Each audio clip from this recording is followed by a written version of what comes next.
Mr. Srikanth, don't you think this is not just another defeat? As you were saying that, we keep winning and losing. For BJP, this was the most important thing, because in the southern states of Karnataka, beyond the Vindhyas, this was the only state in which BJP had made its inroads, had its own government, and this kind of a defeat, and in fact, you may end up being in the third position. Isn't this something very serious as far as the BJP is concerned, and which will could also reflect in the 2014 elections? No, not at all. Bharatiya Janata party मूल्य और सिद्धांतों की राजनीति करती है, और इस देश की जनता के सामने जब भ्रष्टाचार को लेकर आप आंदोलन करते हैं तो आपको आपकी कथनी और करनी में स्पष्ट बताना होता है कि आप करप्शन को लेकर अग्रेसिव हैं, जीरो टॉलरेंस के हिसाब से आप राजनीति कर रहे हैं भ्रष्टाचार के खिलाफ। लेकिन वहीं दूसरी तरफ कांग्रेस पार्टी करप्शन को कवर अप करती है।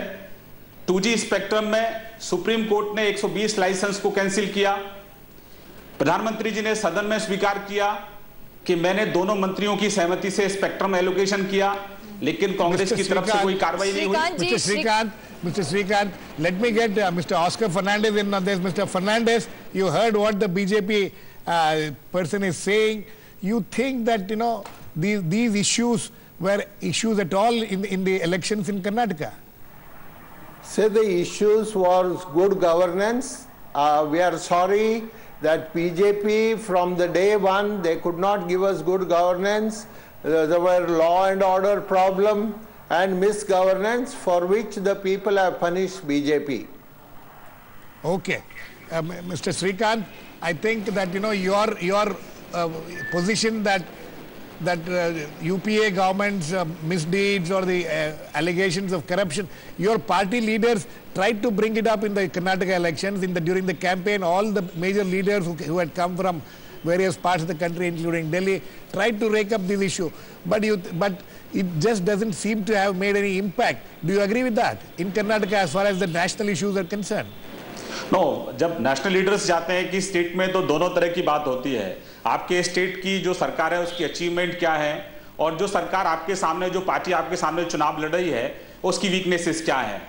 तो लोकल लीडरशिप हमारी डेफिनेटली जो कर्नाटक सरकार की उपलब्धियां हैं उनकी बात कर रही है, और जब राष्ट्रीय नेता जब जाएंगे कर्नाटक चुनाव में प्रचार करेंगे तो दोनों तरह के मुद्दों पर बात होती है। लेकिन श्रीकांत, आप ये देखिए कि आप कह रहे हैं कि चुनाव में जीत हार होती रहती है, लेकिन हाल के दिनों के अगर हम चुनाव देखें, चाहे वो उत्तराखंड का चुनाव हो, हिमाचल का चुनाव हो, अब कर्नाटका में पहली बार बीजेपी की सरकार बनी थी और जिस तरह की हार हुई है, अब इसे आप चुनाव में हार जीत मानेंगे या एक बार फिर से दक्षिण में आपको कमल खिलाना मुश्किल होता हुआ दिख रहा है? यहाँ से मैं आपसे सहमत हूं। कर्नाटका में जब लोकायुक्त की रिपोर्ट में येदियुरप्पा जी का नाम आया तो आपके सामने फैसला लेना कठिन था, लेकिन भारतीय जनता पार्टी ने पॉलिटिकल विल के आधार पर राजनीतिक इच्छा शक्ति दिखाई और एक्शन लिया।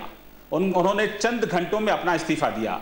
शायद हम भी केंद्र सरकार की तरह अगर वीरभद्र सिंह को कैबिनेट से ड्रॉप करते हैं और एक राज्य का मुख्यमंत्री बना देते हैं, उस नीति पर हमने काम नहीं किया। हमने अदालत की तरफ देखा नहीं कि अदालत कब निर्णय करेगी। स्वयं से भारतीय जनता पार्टी ने निर्णय किया।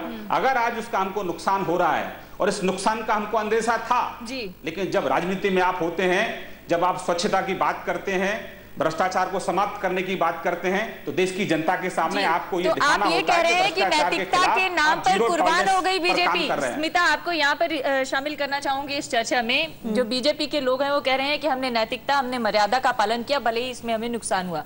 लेकिन क्या आपको लगता है कि जो पहली बार कमल का फूल एक तरह से खिला था दक्षिण में और माना जा रहा था कि अब बीजेपी का यहाँ से उदय हो रहा है, वो अब एकदम से मुरझा गया और इसको फिर से यहाँ उठने में एक लंबा वक्त लग जाएगा? Yes, I think so, because as Srikanth was just pointing out, the party is split three ways. And it's back to the 90s kind of figure. But the point is that the central leadership of the BJP actually didn't really deal with the Karnataka issue very well. They took too long. I mean, yes, it is true that they did remove Yediyurappa, but there was a lot of तब तक नुकसान काफी हो चुका था, काफी हो चुकी थी. So that is why. और क्या आपको ये भी लगता है कि जो बाकी के दो मुख्यमंत्री आए, उन्होंने भी कोई अमिट छाप नहीं छोड़ी ऐसी अपने शासन की, जिसकी वजह से जनता के अंदर एक बेहतर उम्मीद जगे? Yeah, neither I think Mr. Gowda nor Mr. Shettar were particularly inspiring figures who could bring the party, together. And the BJP has lost many people in Karnataka in the last couple of years. I think in 2011, Mr. Yediyurappa was removed as Chief Minister, and end of last year, he quit the BJP to form his own party. So I think it will be a long while before the BJP can resurrect itself in Karnataka. जी, चर्चा में आगे बढ़े उससे पहले Oscar साहब, आपसे एक सवाल है। सबसे बड़ा सवाल ये था कि स्थिर सरकार कौन देगी। सबसे बड़ा सवाल यहाँ पर कर्नाटका में ये था कि अब जो मुख्यमंत्री आएंगे वो 5 साल ठीक तरीके से सरकार चला पाएंगे कि नहीं। ये तो एक चुनौती है ही। उसके अलावा और कौन सी बड़ी चुनौतियां हैं जो आप आने वाली सरकार के सामने देख रहे हैं?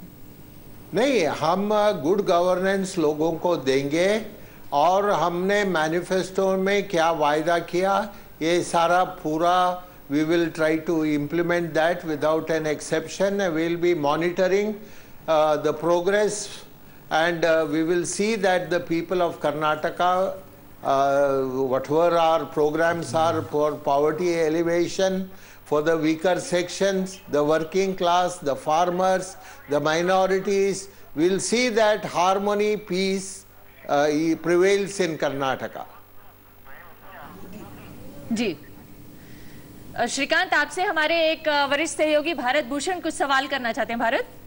श्रीकांत जी, मैं ये पूछ रहा था कि नरेंद्र मोदी वहां पे गए तो क्या कर्नाटका इस बात का उदाहरण नहीं है कि मोदी का जादू नहीं चलता है, बल्कि गए और ज्यादा हार हो गई। यानी कि कर्नाटका के इशू लोकल इशू हैं।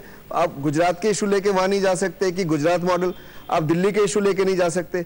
लोकल इश्यूज ने डिटरमिन किया ये इलेक्शन। मोदी आते या नहीं आते, बीजेपी की हार निश्चित थी।